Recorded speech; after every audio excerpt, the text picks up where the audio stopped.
সংবাদ সবাইকে স্বাগত জানাচ্ছি। আমি ফিরোজ তোহা। শুরুতেই সংবাদ শিরোনাম। বাংলাদেশের সর্বশেষ গুরুত্বপূর্ণ আপডেট সংবাদ আপনাকে স্বাগত। শুরুতেই সংবাদ শিরোনাম, পরে বিস্তারিত। শুরুতেই জানাবো 4 বিলিয়ন পাউন্ড আত্মসাৎ, যুক্তরাজ্যে টিউলিপকে জিজ্ঞাসাবাদ।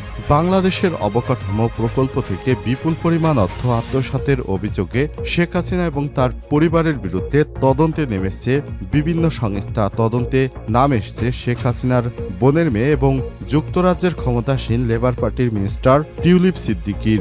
এই ঘটনায় যুক্তরাজ্যের জিজ্ঞাসাবাদের সম্মুখীন হয়েছেন টিউলিপ সিদ্দিকি। তিনি 4 বিলিয়ন পাউন্ড যে রূপপুর পারমাণবিক বিদ্যুৎ কেন্দ্র থেকে পাচার করেছেন, এ বিষয়ে তিনি জিজ্ঞাসাবাদের সম্মুখীন হয়েছেন। এরপর জানাবো হাসিনাকে সেনাবাহিনীর দেয়া 2টা চয়েসে কি ছিল, জানালেন মির্জা ফখরুল। বিএনপির মহাসচিব মির্জা ফখরুল ইসলাম আলমগীর বলেছেন, পালিয়ে গিয়ে শেখ হাসিনা ভারত থেকে ষড়যন্ত্র করছে। তিনি বলেন, শেখ হাসিনা পালিয়ে যাওয়ার আগে সেনাবাহিনী তাকে 2টা চয়েস দিয়েছিল। এই একটি ছিল পালিয়ে যাবেন, হয়তো জনগণের হাতে মারা পড়বেন, কিন্তু শেখ হাসিনা স্বার্থপরের মতো নেতাকর্মীদের রেখে বিমানযোগে বাংলাদেশ থেকে পালিয়ে গিয়েছিল। এই ছিল স্বৈরাচারের শেষ পরিণতি। এদিকে পাঠ্যপুস্তক নিয়ে ষড়যন্ত্র ফাঁস, ক্ষমা চাইলেন মুদ্রণ শিল্প সমিতি। পাঠ্যপুস্তক নিয়ে বিশাল ষড়যন্ত্র ফাঁস হয়েছে। নির্ধারিত সময়ের মধ্যে শিক্ষার্থীদের হাতে বই তুলে না দিয়ে বরং অযথা সময়ক্ষেপণ করে অন্তর্বর্তীকালীন সরকারকে বিব্রত করতে কলকাঠি নাড়তে চেয়েছিল একটি চক্র। তবে শিক্ষার্থী এবং সমন্বয়কদের কারণে এই চক্র সিন্ডিকেট ভেঙে গেছে। এদিকে চিকিৎসা নয়, আইফোন কেনাই ছিল কেরানীগঞ্জে ব্যাংক ডাকাতির মূল লক্ষ্য। ঢাকার কেরানীগঞ্জে ব্যাংক ডাকাতির চেষ্টার ঘটনায় আত্মসমর্পণ করা 3 জন দাবি করেছিলেন কিডনিজনিত অসুস্থতায় মৃত্যু পথযাত্রী এক রোগীর চিকিৎসার অর্থ সংগ্রহ করতেই তারাই পরিকল্পনা করেন। তবে তদন্তে এ দাবির কোনো সত্যতা পাওয়া যায়নি। তাদের মূল লক্ষ্য ছিল আইফোন কেনার অর্থ সংগ্রহ করতে তারা এই ধরনের কর্মকাণ্ড করেছিলেন। এবারে জানাবো বেশ কয়েকজন বিচারপতির অনিয়মের পূর্ণাঙ্গ তদন্তে রাষ্ট্রপতির অনুমোদন। উচ্চ আদালতের বেশ কয়েকজন বিচারপতির বিরুদ্ধে অনিয়মের পূর্ণাঙ্গ তদন্তের জন্য অনুমোদন দিয়েছেন রাষ্ট্রপতি। বঙ্গভবন সূত্র থেকে সব তথ্য জানা গেছে।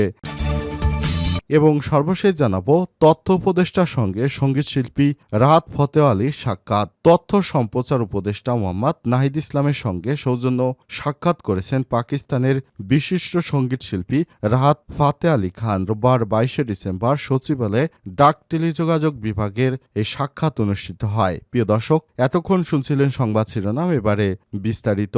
তবে তার আগে বন্ধুরা অনুরোধ থাকবে এই সংবাদটিতে একটি লাইক দিন। এই চ্যানেলে আপনি নতুন হয়ে থাকলে আমাদের সংবাদটি দেখতে দেখতে চ্যানেলটি সাবস্ক্রাইব করে রাখুন। কমেন্ট করে আপনার মূল্যবান মতামত জানিয়ে দিন বন্ধুরা, আপনি বিশ্বের কোন দেশ থেকে বা বাংলাদেশের কোন স্থান থেকে আমাদের সংবাদটি দেখছেন এবং শুনছেন। এবারে বিস্তারিত।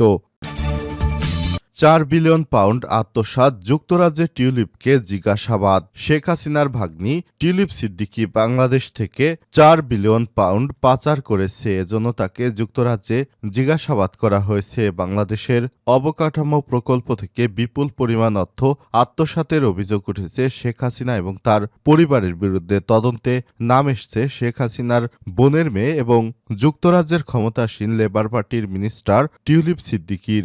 এই ঘটনায় যুক্তরাজ্যে জিজ্ঞাসাবাদের সম্মুখীন হয়েছেন টিউলিপ। তাকে জিজ্ঞাসাবাদ করেন দেশটির মন্ত্রিপরিষদ অফিসের ন্যায় এবং নৈতিকতা দল। ব্রিটিশ সংবাদ মাধ্যম টেলিগ্রাফ বলছে, বাংলাদেশে একটি পারমাণবিক শক্তি প্রকল্প থেকে নিজের পরিবারকে প্রায় 4 বিলিয়ন পাউন্ড আত্মসাৎ করতে সহায়তা করার অভিযোগে মন্ত্রিপরিষদ অফিসের ন্যায় নৈতিকতা দল মন্ত্রী টিউলিপ সিদ্দিকিকে জিজ্ঞাসাবাদ করেছে। টিউলিপ সিদ্দিক ব্রিটেনে ক্ষমতাসীন লেবার পার্টির সদস্য। তিনি economic secretary to the treasury and city minister হিসেবে দায়িত্ব পালন করছেন। তার কাজ যুক্তরাজ্যের অর্থবাজারের ভেতরে দুর্নীতি সামাল দেয়া। তবে টিউলিপ সিদ্দিকির বিরুদ্ধে তার খালা বাংলাদেশের সদ্য ক্ষমতাচ্যুত সাবেক প্রধানমন্ত্রী শেখ হাসিনার বিদ্যুৎ কেন্দ্রের জন্য রাশিয়ার সাথে একটি দুর্নীতির চুক্তিতে সাহায্য করার অভিযোগ রয়েছে।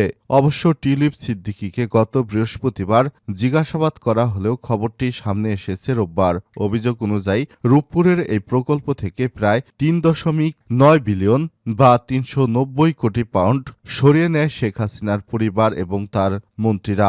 সংবাদ মাধ্যমটি বলছে, দুর্নীতিতে জড়িত থাকা থাকার অভিযোগে সামনে আসার পর টিউলিপ সিদ্দিকী দেশটির মন্ত্রিপরিষদ অফিসের ন্যায় এবং নৈতিকতা দলের পিইটি প্রতিনিধির সাথে বৈঠকে যোগ দিতে সম্মত হন। গত বৃহস্পতিবার পিইটির ওই কর্মকর্তা টিউলিপ সিদ্দিকীর অফিসে যান। পরে ওই কর্মকর্তার কাছে 10 বিলিয়ন পাউন্ডের রূপপুর প্রকল্পের দুর্নীতির সাথে তার জড়িত থাকার অভিযোগের বিষয়ে জবাব দেন টিউলিপ সিদ্দিকী।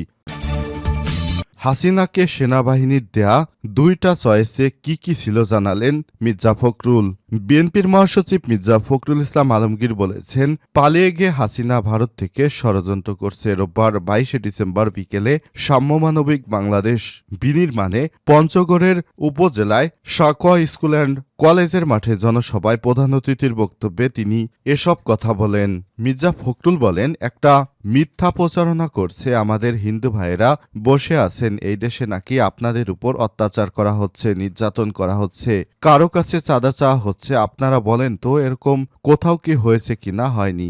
আমরা এ অঞ্চলের মানুষ শান্তিপ্রিয়, হিন্দু বৌদ্ধ খ্রিস্টান সবাই একসঙ্গে বসবাস করি। এ সময় তিনি বলেন, সেনাবাহিনী শেখ হাসিনাকে 2টো চয়েস দিয়েছিল, দুটোর মধ্যে একটাকে বেছে নেবেন আপনি। একটা হচ্ছে তার চারদিক থেকে জনগণ আসছে উত্তাল জনসমুদ্রের মতো, যাদের দ্বারাই কি পিষ্ট হবেন শেখ হাসিনা নাকি যান বাঁচানোর জন্য পালিয়ে যাবেন। আমি পালাই না, আমি ভয় পাই না। সেই মহিলা জীবন বাঁচানোর জন্য নেতাকর্মী সহ সবাইকে বিপদে ফেলে দেশ ছেড়ে বিমানে পালিয়ে গেল। এই হচ্ছে ফ্যাসিবাদের শেষ পরিণতি। মহাসচিব বলেন, গত 15 বছরে কেউ ভোট দিতে পারেন নাই। আমরা সকল জনগণের ভোটের অধিকার ফিরিয়ে দিতে চাই, দেশকে গড়ে তুলতে চাই। শেখ হাসিনা নির্বাচনের নামে ক্ষমতায় যায়, পরে গুমখুন করে ক্ষমতা জোর করে ক্ষমতায় থেকেছে। এটাই ছিল শেখ হাসিনার ফ্যাসিবাদী সরকার। ফ্যাসিবাদের ষড়যন্ত্র চলছে, তারা দেশকে বিভক্ত করতে চায়। তাদের সকল অপচেষ্টা প্রতিহত করতে দেশের মানুষকে এক হয়ে লড়তে হবে। জনসভায়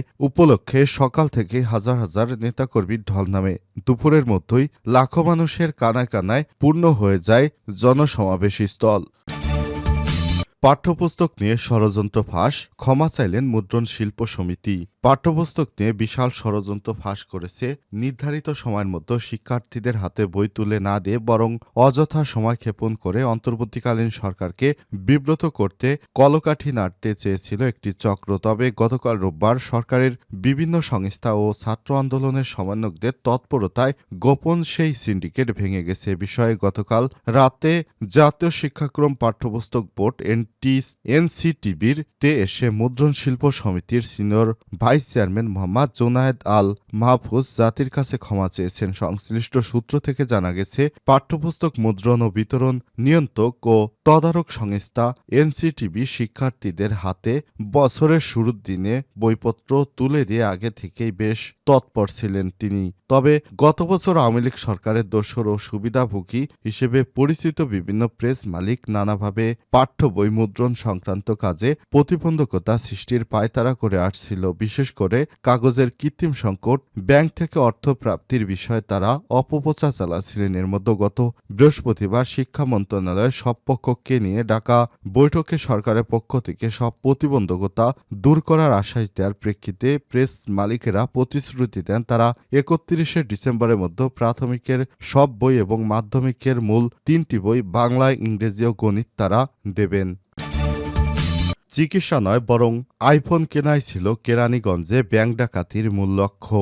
ঢাকার কেরানীগঞ্জে ব্যাংকে ডাকাতির চেষ্টার ঘটনায় আত্মসমর্পণ করা 3 জন দাবি করেছিলেন কিডনিজনিত অসুস্থতায় মৃত্যু পথযাত্রী এক রোগীকে চিকিৎসার অর্থ সংগ্রহ করতে তারাই পরিকল্পনা করেছিলেন। তবে পুলিশের তদন্তে এসবের কোনো তথ্য সত্যতা পাওয়া যায়নি। তাদের মূল লক্ষ্য ছিল আইফোন কেনার জন্য অর্থ সংগ্রহ করা। মানুষের আবেগকে কাজে লাগিয়ে সহানুভূতি পাওয়ার উদ্দেশ্যে তারা কিডনি রোগীর চিকিৎসার গল্প সাজিয়েছিলেন। পুলিশ রিমান্ডে এনে এক আসামিকে জিজ্ঞাসাবাদে 2 আসামি স্বীকারোক্তিমূলক জবানবন্দির বরাত দিয়ে সব তথ্য জানিয়েছে দক্ষিণ কেরানীগঞ্জ থানা পুলিশ। এ মামলার আসামি লিওন মোল্লা ওরফে নীরবের রিমান্ডে জিজ্ঞাসাবাদ শেষে সোমবার আদালতে হাজির করা হবে বলে একটি সূত্র জানিয়েছে। গত বৃহস্পতিবার দুপুরে ঢাকার দক্ষিণ কেরানীগঞ্জ চুনকুটিয়া পাকাপুল এলাকায় রূপালী ব্যাংকের জিনজিরা শাখায় ঢুকে কর্মরত 10 ব্যাংক কর্মকর্তা ও 6 গ্রাহককে অস্ত্রের মুখে জিম্মি করে ফেলেন 3 জন। পরবর্তী সময়ে তারা ব্যাংকের কাউন্টার থেকে নগদ 18 লক্ষ টাকা ছিনতাই করে তাদের ব্যাগে রাখেন। একই সঙ্গে আরও অতিরিক্ত কিছু টাকা নেন। ব্যাংকে হানা দেওয়ার নেতৃত্বদানকারী হলেন গোপালগঞ্জের কাশিয়ানী থানার কুমুরিয়া গ্রামের বাসিন্দা লিওন মোল্লা ওরফে নীরব 22। অন্য 2 জনের বয়স 16 বছর। তারা কেরানীগঞ্জের কদমতলী খালপাড় এলাকার বাসিন্দা। নীরব পেশা একজন গাড়ি চালক, অন্য 2 জন শিক্ষার্থী।